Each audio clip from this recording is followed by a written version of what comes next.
दोस्तों ये तस्वीरें हैं आनंद ग्राम। बात करें तो करनाल के गांव शामली के पास स्थित है ये आनंद ग्राम और ख़ास तौर पर यहाँ पर बनाया गया है ओशो का, यानी कि बात करें तो ध्यान केंद्र यहाँ पर उपस्थित है। और ये वहीं की तस्वीरें हैं जहाँ पर साधक, ओशो के जो साधक है, आप देख सकते हैं किस तरह से संगीत के अंदर संगीत की धुन पर झूमते हुए दिखाई दे रहे हैं।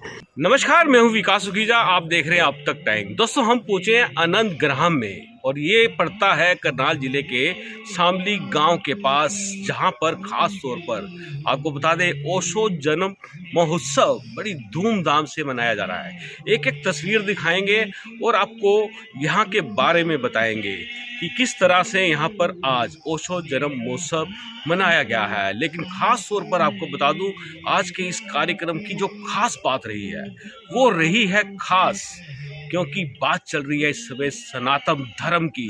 अगर सनातन धर्म की बात करें तो आज अधिकतर जितने भी साधक यहाँ आए हुए थे, उनके अलावा जो लोग आए हुए थे, उनको भी यहाँ पर अपनी भावनाएं रखने का मौका मिला। और कहीं ना कहीं बात करें तो यहाँ पर जो दिखाई दिया वो एक तरह से बात करें ओशो प्लस सनातन धर्म मुझे यहाँ दिखाई दिया।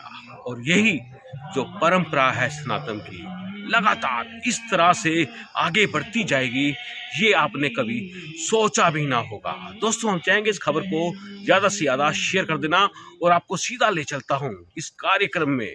और हम चाहेंगे इस खबर को ज़्यादा से ज़्यादा शेयर करना। आपकी क्या राय है वो कमेंट बॉक्स में हमें जरूर बताइएगा। दोस्तों ये तस्वीरें आप देख सकते हैं, बेहद ही खास तस्वीरें हैं और आप देख सकते हैं किस तरह से ओशो के जो साधक हैं झूमते हुए दिखाई दे रहे हैं। आपको बता दें ओशो जन्म उत्सव की ये खास रिपोर्ट हम आपको दिखा रहे हैं और आप देख सकते हैं यहाँ पर अनंत ग्राम के अंदर उनके साधक पहुँचे हुए हैं। और ख़ास तौर पर आपको बता दें साधकों के साथ साथ सनातन से जुड़े भी कई मुख्य लोग यहाँ पहुँचे हैं और आप देख सकते हैं पूरी तरह से अपने लगन के अंदर झूमते हुए दिखाई दे रहे हैं। दोस्तों हम चाहेंगे आप इस खबर को ज़्यादा से ज़्यादा शेयर करना। आपकी क्या राय है वो कमेंट बॉक्स में आप ज़रूर लिखना। और दोस्तों हम आपकी यहाँ पर बात भी कराएंगे, जो स्वामी जी हैं उनसे बात कराएंगे और उसके अलावा और भी आपको तस्वीरें दिखाएंगे। आप देख सकते हैं किस तरह से लगन झूमते हुए दिखाई दे रहे हैं साधक। आपको बता दें कि ये जन्म उत्सव की खास तस्वीरें हैं ओशो जी के। आप आगे भी पूरी रिपोर्ट दिखाते हैं। गुरु की शरण बिना हर इंसान अधूरा, गुरु की शरण बिना हर इंसान अधूरा। क्यों राधे सब हरे, क्योंकि सतगुरु ही समर्थ है राधे सब हरे। गुरु मदद ही कर सकते हैं भव सागर तरने में। किसका रिप्रेजेंटेटिव है? एक अज्ञात सत्ता जिसे हम गुरु सत्ता कहते हैं। वो गुरु सत्ता का काम क्या है? वो एक संसद है, ऐसा मान लो, समझने के लिए है। उस संसद का काम क्या है? देश में विदेश में इस पृथ्वी पर अनेक लोकांतर में जितनी भी पृथ्वियां हैं, वहां पर जितने भी साधक हैं, सबको उन तक मौत पहुंचाने का काम उस गुरु सत्ता का है। फिर वो गुरु सत्ता को सर्कमस्टांसेस क्रिएट करेगी, कहीं किसी से मिलवा देगी, कुछ पंगे करवा देगी, कुछ नुकसान करवा देगी, क्योंकि सुख में थोड़ा ना याद करता कोई परमात्मा को, कुछ भी करा देगी। तो उसका मेन काम है भाई आपको आपसे ही मिलवाना, ये काम है। किसी से धोखा दिलवा देगी।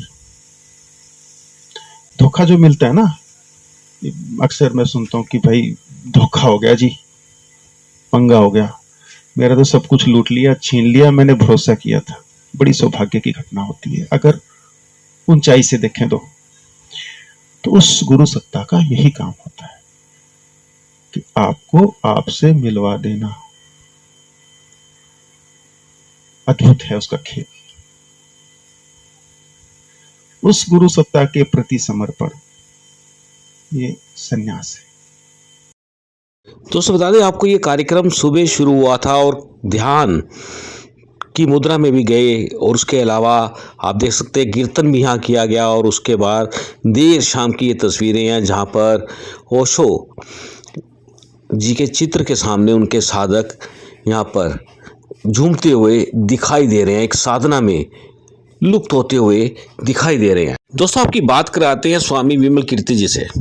11 दिसंबर को ओशो जन्म दिवस आनंदग्राम में बड़ी धूमधाम से मनाया गया, जिसमें पूरे भारत से और विदेश से भी साधकों का आना हुआ।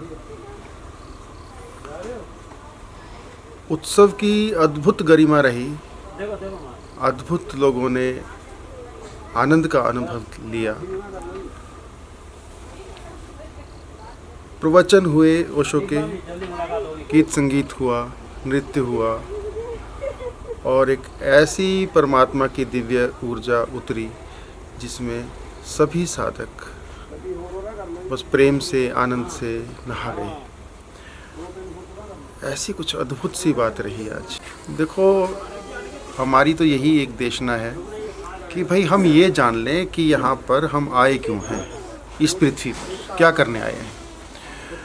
तो ओशो की भी यही देशना है। सारी की सारी जो ध्यान विधियाँ ओशो ने बताई, उनका केवल मात्र एक ही उद्देश्य है कि हम खुद को जान लें कि हैं कौन, मामला क्या है, ये क्यों आए यहाँ पे, ये हम समझ सकें। इसके लिए इन ध्यान विधियों का यहाँ पे प्रयोग किया जाता है। हमारा ये मानना है कि जानकारी में हम विश्वास नहीं करते, अनुभव। जानकारी तो गूगल को हमसे बहुत ज़्यादा है, सबसे ज़्यादा है। तो जानकारी नहीं चाहिए। प्यास लगी हो तो पानी की जानकारी से काम नहीं चलता, उसको पीना भी भूख पड़ता लगी है। हो तो कुकरी बुक से काम नहीं चलता। भोजन चाहिए, पानी चाहिए, तो ही भूख और प्यास मिटती है। तो ऐसे ही जो अध्यात्म की प्यास है वो जानकारी से नहीं मिटा करती, वो अनुभव से मिटा करती है। तो हमारा अनुभव है कि यहाँ पर लोगों को अनुभव मिलता रहा है, खुद के होने का, खुद की उपस्थिति का एहसास होता है। वो क्या कर क्या रहे हैं यहाँ पे, इसका एहसास होता है। मैं फिर से कहता हूँ, ज्ञान नहीं, अनुभव, अनुभव की बात करते हैं। कुछ ऐसा होता है प्रभु की कृपा से व्यक्ति को स्वयं का अनुभव होने लगता है। हम ज्ञान तो हटाते हैं, ज्ञान नहीं देते, हटाते हैं। जितना भी अब तक झूठा सच्चा जो भी सीखा हुआ है उससे पेट नहीं भरता। अनुभव होना चाहिए और अनुभव मुक्तिदायी है। तो उसे यही कहेंगे कि भाई देखो, आप लोग यहाँ पर धन कमाने, यहाँ पर बच्चे पैदा करने, परिवार बसाने, शोहरत कमाने, ये सब चीज़ें करने तो आए नहीं। फिर क्यों आए हो?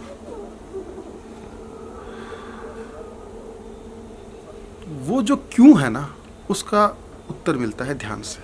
देखो, आप कितने भी बड़े टल्ली खान हो, आखिरकार मर जाना है, ये तो सच है। मृत्यु से पहले खुद को जान ले, नहीं तो यूं ही आए थे और यूं ही मर गए।